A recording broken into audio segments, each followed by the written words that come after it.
Bem-vindos de volta ao canal Resumo dos Filmes. Hoje eu vou contar a história do filme de drama e ficção científica chamado Sentidos do Amor. Alerta de spoilers a seguir. Em Glasgow, na Escócia, o chefe de cozinha Michael começa um novo dia com uma mulher dividindo sua cama. Entretanto, ao invés de abraçá-la, ele pede que ela vá para casa, porque é impossível para ele dormir com outra pessoa em sua cama, e além disso ele tem que ir trabalhar daqui a pouco. Enquanto isso, a epidemiologista Susan vai dar um passeio na praia com a sua irmã Jenny, que a repreende por estar fumando novamente. Susan recentemente terminou um relacionamento e tem estado de mau humor desde então, para lidar com toda a sua raiva, ela começa a atirar pedras nas gaivotas. Algum tempo depois, Michael chega ao restaurante onde trabalha e tem um dia muito usual com muitos clientes para agradar e colegas de trabalho o provocando por ele ter rejeitado mais uma mulher depois de apenas uma noite. Susan, por outro lado, tem um dia muito incomum quando finalmente volta ao trabalho depois de ter estado ausente desde a sua separação. Seu chefe Stephen a detém quando ela está a caminho do laboratório e a leva com ele para o hospital, já que aparentemente estão precisando deles lá. Há um homem em uma condição em que eles não conseguem entender. Sua esposa lhes diz que de repente ele ficou muito deprimido e chorou muito, mas ele rapidamente superou isso e quando voltou a si havia perdido seu olfato. Susan começa a se perguntar por que este é um caso tão estranho que eles foram chamados de volta, e Stephen explica que casos como este foram encontrados em todo o mundo. Todos eles apareceram nas últimas 24 horas e não tiveram contato uns com os outros, portanto ninguém tem ideia de como isso começou. Eles chegam à conclusão de que não é um grande problema e talvez isso vá embora, então por enquanto eles não entrarão em pânico. No dia seguinte, Susan está fumando junto à janela antes de ir trabalhar e vê Michael sair pela porta dos fundos do restaurante, que fica na rua dela. Ele também a vê e pede um cigarro, que ela joga para ele enquanto o provoca. Depois, no laboratório, ela e seu colega de trabalho dão a Stephen as conclusões a que chegaram até agora. Nada indica que se trata de um vírus e não parece ser contagioso, mas não há como negar que está se espalhando. Suas opções são uma nova toxina, algo ambiental ou talvez terrorismo, mas eles têm razão em relação a uma coisa, está definitivamente se espalhando. Cada vez mais pessoas ao redor da cidade param no meio do dia para começar a chorar, quando de repente são atingidas por um profundo pesar. Quando isso passa, elas perdem o seu olfato. As autoridades começam a aparecer nas notícias, explicando que seus cientistas estão em alerta e investigando as questões, mas ainda não há motivo para pânico. Não importa quantas vezes eles digam que não é contagioso, o medo que esta notícia coloca nas pessoas logo pode ser visto nas ruas. Cada vez menos pessoas estão saindo e as que saem estão usando máscaras. Uma noite, o restaurante de Michael está completamente vazio, então todos saem mais cedo. Enquanto ele vê fumaça lá fora, ele vê Susan chegando do trabalho. Então, depois de uma conversa, ele a convida para jantar no restaurante, já que eles têm muita comida para compartilhar por causa da falta de clientes. Susan fica impressionada com as habilidades culinárias de Michael, mas o seu prazer com a comida é interrompido quando ela é repentinamente atingida por uma onda de dor e começa a chorar.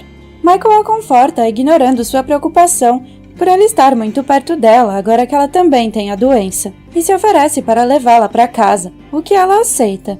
Quando eles chegam ao apartamento de Susan, Michael decide ficar e confortá-la até que ela adormeça.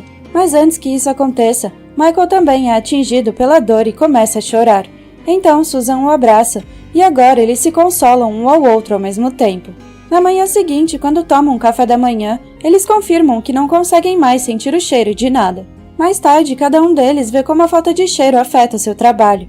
Para Susan é uma bênção, porque eles estão trabalhando com animais e desta forma ela não consegue sentir o cheiro das gaiolas desagradáveis. No restaurante de Michael, no entanto, é realizada uma reunião para discutir como eles vão lidar com isso, já que uma grande parte do sabor da comida vem do cheiro. O mundo avança à medida que os alimentos se tornam mais picantes, doces e salgados. Os condimentos são utilizados em quantidades muito maiores para compensar a falta de olfato. A verdadeira perda vem na forma de lembranças, já que os odores muitas vezes as desencadeiam. Alguns dias depois do trabalho, Michael fica debaixo da janela de Susan e a convida para sair. Seus primeiros convites são recusados, mas eventualmente ela aceita dar uma volta. É durante esta caminhada que eles se deparam com um violinista, que com a sua música e algumas folhas de árvore, tenta evocar a sensação dos cheiros e as lembranças que eles podem desencadear. Após terminarem a caminhada, os dois voltam ao apartamento de Susan para passar algum tempo juntos. Depois disso, Michael quer adormecer, o que o surpreende, já que normalmente ele não consegue fazer isso enquanto compartilha a cama com alguém. No caminho para casa, Michael se depara com um homem que tem certeza de que este é um castigo de Deus e que o último dia está chegando. Mas quando ele chega em sua casa, por alguma razão ele não consegue dormir, mesmo que esteja sozinho na cama. No dia seguinte, ele vai ao cemitério para visitar o túmulo da sua noiva e se depara com os pais dela, que o julgam por ter vindo sem flores. Enquanto isso, Susan sai com Jenny e seus filhos. Ele diz que ouviu dizer que o seu ex se casou e que em breve terá um bebê. Ela também lhe conta sobre Michael, mas não tem certeza se gosta ou não dele, porque sempre escolhe homens que não prestam. As teorias sobre a misteriosa doença continuam aparecendo. Grupos ambientalistas pensam que é o início de um apocalipse ecológico. A inteligência afirma que é um ataque ao mundo livre. Fundamentalistas falam do castigo de Deus pela humanidade, e outros culpam o capitalismo, dizendo que é um esquema para estimular a economia. Há até mesmo menções de alienígenas.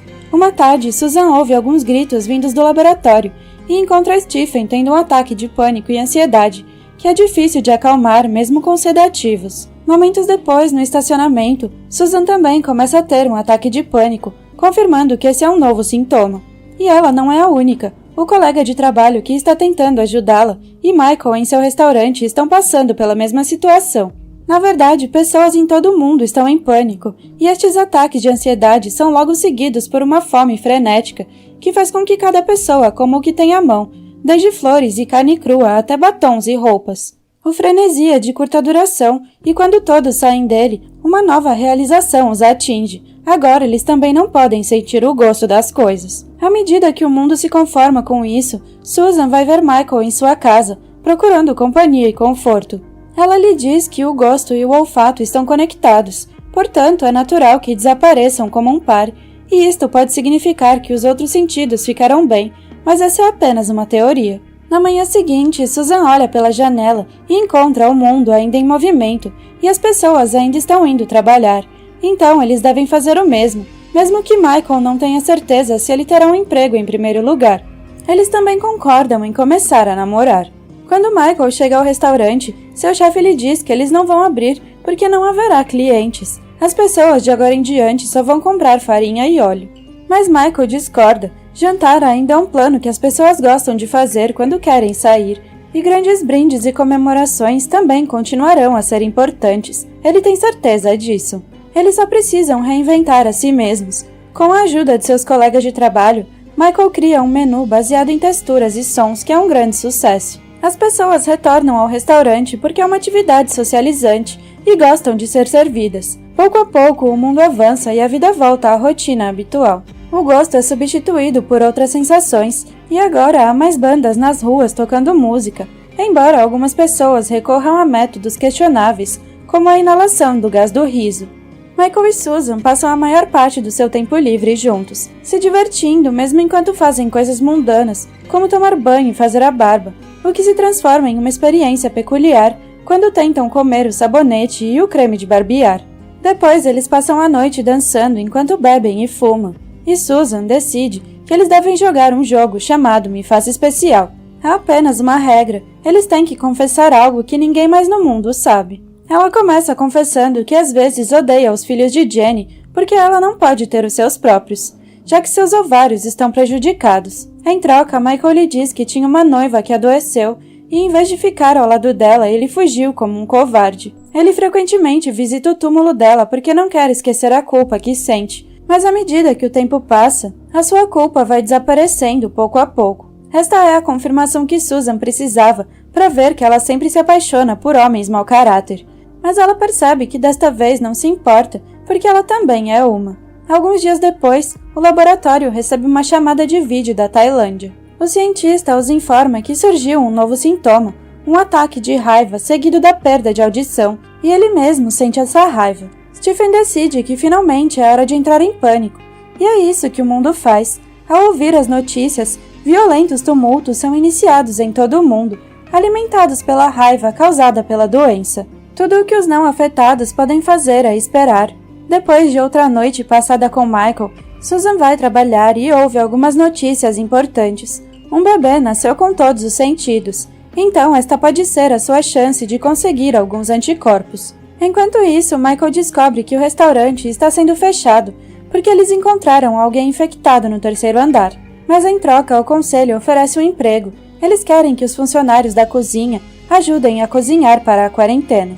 O cardápio é apenas massa al dente, que também é conhecida como farinha e óleo. Como a rua inteira acaba fechada, Michael espera por Susan por perto para poder convidá-la a ficar com ele, agora que ela não pode ficar na sua própria casa. Susan aceita, e no caminho para sua casa, ela para o carro por um momento, sabendo que a espera no futuro. Ela quer ouvir todos os ruídos do mundo antes de perdê-los também. Uma vez que eles chegam à casa de Michael, Susan faz uma piada sobre eles viverem juntos agora, mas Michael não aceita muito bem. Ele começa a insultá-la e tratá-la como um objeto, trazendo à tona a sua infertilidade e comparando-a a óleo e farinha. Logo ele começa a ficar violento também, quebrando coisas pela casa, e mesmo sabendo que isto é um sintoma, Susan fica muito assustada e decide ir embora. Enquanto ela dirige pelas ruas cheias de caos, Michael se livra do seu surto de raiva e descobre que perdeu a audição.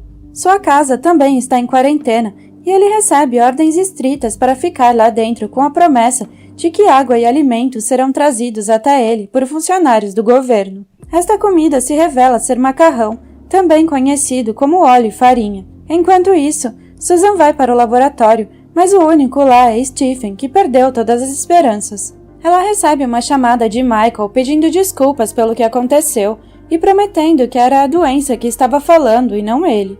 Ele até diz "eu te amo", mas Susan não pode lidar com isso agora, então ela joga o telefone fora e começa a quebrar o escritório, enquanto a raiva finalmente toma conta dela também. Depois ela adormece e quando acorda ela se vê surda. Não perdendo tempo, ela deixa o prédio para ficar com a sua irmã, ignorando Stephen furioso no caminho. Quando ele tem certeza de que já não há funcionários do governo por perto, Michael deixa a sua casa e vai para as janelas de Susan. Como ela não está lá, ele entra no restaurante e encontra seu chefe, que também perdeu a sua audição. Ao redor do mundo há dois movimentos agora. As pessoas que correm pelas ruas e roubam tudo o que podem, porque ainda acreditam no fim do mundo, e aqueles que pouco a pouco começam a reconstruir e trazer de volta a normalidade, com a linguagem de sinais como a principal forma de comunicação. Depois de alguns dias, Susan volta ao laboratório, onde encontra sua foto com Michael e a joga fora. O restaurante de Michael reabre para cozinhar pratos desenhados em torno da textura, usando luzes para alertar os cozinheiros sobre quando um novo pedido chega. Quando ele visita um bar onde costumava ir com Susan, Michael fica surpreso ao encontrar bandas ainda tocando, porque as pessoas gostam de colocar suas mãos e ouvidos nos alto-falantes. As vibrações são o que mais os aproxima da música novamente. Esperando que o pior aconteça, as pessoas começam a se concentrar em coisas visuais como ler, fazer uma tatuagem, olhar para quadros ou até mesmo para o pôr do sol. Todos estão passando tempo com suas famílias, exceto Michael, que continua se embriagando e chamando pelo nome de Susan debaixo da janela. A escuridão logo chegará ao mundo, mas como todas as perdas anteriores a esta, um sintoma emocional vem primeiro: euforia e alegria. Quando as pessoas ao redor do mundo percebem como é bonito estar vivo e se abraçar, tanto Michael quanto Susan se lembram como seu relacionamento os deixou felizes, e vão à procura um do outro. Susan chega primeiro e entra no restaurante vazio. Michael chega logo depois e vai para o andar de cima do seu apartamento. Da janela, ele vê Susan sair e entrar no carro, então ele sai correndo para tentar detê-la, mas é tarde demais, ela já se foi. Felizmente, essa é uma estrada de sentido único, e Susan precisa voltar para sair. Então ela vê Michael parado no meio da rua e vai até ele. E o casal consegue olhar um para o outro pela última vez, enquanto agarram suas mãos e a escuridão toma conta dos seus olhos. Eles se beijam enquanto sentem as lágrimas em suas bochechas, e se alguém pudesse vê-los, pareceriam amantes normais se acariciando. Obrigada por assistir, não se esqueça de se inscrever e deixar o seu like.